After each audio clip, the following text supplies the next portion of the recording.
Você tem uma lista telefônica em casa? Mesmo que não tenha, com certeza já consultou alguma pelo menos uma vez. Mas você sabe como ela é feita? Afinal, são milhares de números e endereços e todos têm que estar corretos.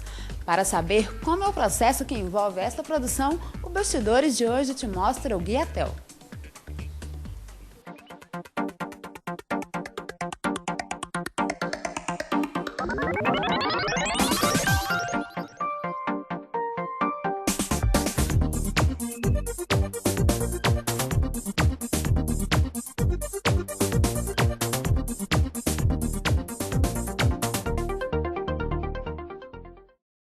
Para conhecer um pouco mais da história do Guiatel, eu vou conversar agora com o Wilson Mello, que é diretor superintendente.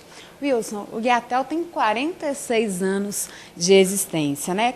Como que foi o início? Afinal, não havia tantos recursos como se tem hoje, né? Em 1963, eu e Marconi, nós trabalhávamos numa outra empresa de lista. E nós dois e um outro parceiro, em 1964, março de 64, resolvemos fundar o Guiatel. Evidente que foi com muita dificuldade, sem recurso nenhum, só sabíamos vender. Nós éramos vendedor da outra empresa e começamos, então, como já disse, vendendo para o Guiatel. Nós fazíamos faxina, nós fazíamos a parte administrativa e durante o dia vendia, porque não tínhamos recursos para contratar pessoal, para nada. O pagamento das despesas de aluguel, tudo a gente retirava do nosso bolso para poder manter a empresa. Houve uma evolução natural como de toda a sociedade. Naquele tempo, todo o trabalho era manual. Posteriormente, nós tivemos, então, a parte de informatização, mas isso já veio na década de 90. E qual que é o prazer de trabalhar com lista telefônica? O que nós ainda trabalhamos? Depois de 47 anos, ainda temos o entusiasmo de fazer lista telefônica, porque sempre nós pensamos que podemos fazer alguma coisa melhor. A lista telefônica ela não é estática. Então, hoje nós preocupamos, inclusive já com a parte cultural, nós preocupamos com o meio ambiente, certo? Não sei se vocês têm visto as capas do Guiatel, todos os anos tem um motivo diferente. Este ano, por exemplo, nós colocamos as flores do Cerrado, que é uma coisa que pouca gente conhece. Então, um aspecto, inclusive, cultural.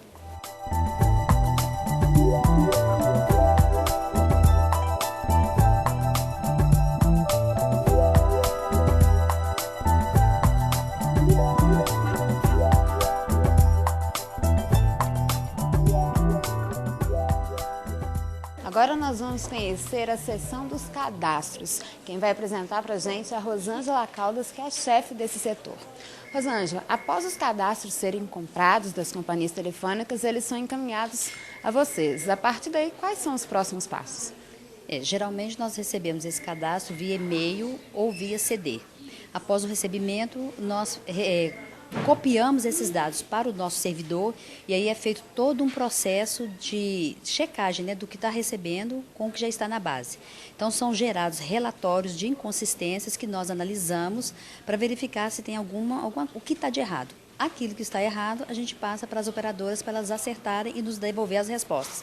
Acertando tudo isso, põe-se o cadastro para atualizar e aí o que vai prevalecer são esses dados recebidos, né, atualizados. Então, aqui é feito o cadastramento, vocês já receberam, né? E a conferência de dados. A conferência, na verdade, com relação ao cadastro, são essas consistências que aparecem, a gente verifica se há algum erro a ser acertado. Agora, o setor também trata da conferência dos dados de publicidade. Então, os contratos geralmente preenchidos pelo representante, né? Eles são digitados num outro setor e nós aqui trabalhamos com a conferência desses dados para ver se as matérias pagas realmente estão corretas. Geralmente é um trabalho feito em dupla, onde uma das funcionárias fica com o documento preenchido pelo representante e assinado pelo cliente, e uma outra funcionária fica com o relatório lendo, conferindo, né, tudo que a outra leu para ela. Geralmente tem que estar tudo certinho. O contrato só fica ok quando realmente não existe erro nele. Aí tudo bem, então os dados são arquivados. Na época de gerar a lista, aí junta-se o que estava no cadastro de matéria gratuita com essas matérias pagas. No caso da apuração do interior também é feita aqui? A mesma coisa, os procedimentos tanto para a capital quanto para o interior são os mesmos. A arte é muito importante, afinal é ela que dá todo um colorido à lista. A gente vai conversar agora com a Luciana Cordeiro, que é chefe desse setor. Luciana, como são pensadas as artes da lista? As artes da lista são pensadas através do pedido de anúncio que nós recebemos do departamento comercial. Nele consta o tamanho da arte a ser confeccionada, as informações que são inseridas, como logomarca, texto, telefone, endereço. Então, tudo isso já vem para vocês? Sim. Grandes clientes normalmente já têm, né? A logomarca, a identidade visual, mas às vezes um pequeno cliente não tem. E vocês criam a logomarca? Como que é isso? Sim, nós criamos a partir do briefing, que também é enviado pelo departamento comercial.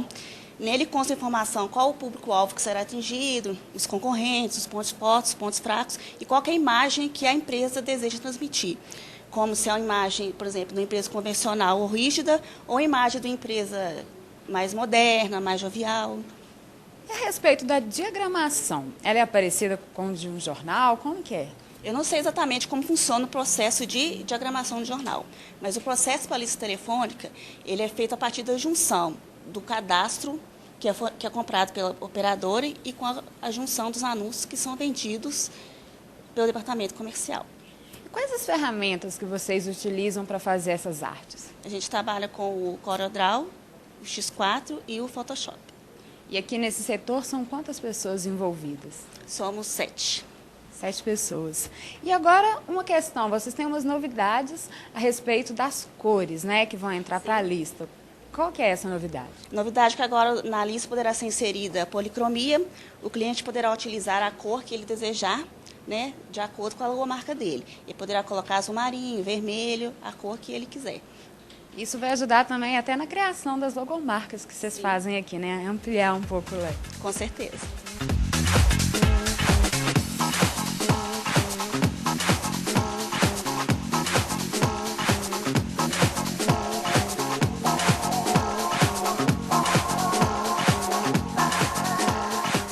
A gente vai conversar agora com o José Antônio, que é gerente de marketing da Guiatel. José, a lista ela é composta por páginas amarelas e páginas comuns. Qual que é a diferença do que é publicado em uma e em outra? Na verdade, a função é facilitar a procura da informação. Então, nas páginas amarelas, a gente encontra os clientes comerciais pelo ramo de atividade. Então, eu estou procurando uma empresa de mudança, estou procurando um chaveiro, então eu vou direto na atividade. Já a página branca é dividida pelo assinante, pelo nome da empresa, e a de endereços, pelo endereço da empresa. Então, se eu sei o nome da empresa, mas não sei a localização, vou na assinantes. Eu sei a localização, mas não sei o nome, então eu vou na lista de endereço. E, por fim, eu quero fazer uma cotação de algum ramo de atividade. Então, eu vou nas amarelas fazer a cotação. O profissional liberal, o cidadão comum, ele também tem espaço para anúncio? Sim, com certeza. E eu diria até com espaço nobre. Por quê? Pelo fato da lista ser segmentada, então, por exemplo, o advogado tem um espaço específico, ele pode escolher anunciar, por exemplo, em advogados ou em advogados civil. O dentista pode escolher a atividade dele bem específica, e o médico, por exemplo, o otorrino, o pediatra, cada um tem um setor específico para ser atendido.